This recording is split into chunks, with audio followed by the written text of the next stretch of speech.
Nutrients carbohydrate, protein, ಕೊಬ್ಬು, ವಿಟಮಿನ್ಗಳು ಮತ್ತು ಖನಿಜ ಚಟುವಟಿಕೆ. ಪಿಷ್ಟದ ಪರೀಕ್ಷೆ.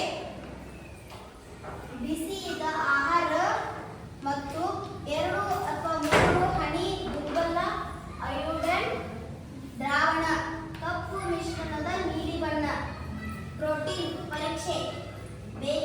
ಬಿಸಿಯಾದ ಆಹಾರದ ಹನಿಗಳು ಮತ್ತು 2 ಹನಿ ಸಲ್ಫೇಟ್ ದ್ರಾವಣ ಮತ್ತು 10 ಹನಿ ಕಾಸ್ಟಿಕ್ ಸೋಡಾ ದ್ರಾವಣ ನೇರಳೆ ಬಣ್ಣ. ಕೊಬ್ಬಿನ ಅಂಶದ ಪರೀಕ್ಷೆ. ಸ್ವಲ್ಪ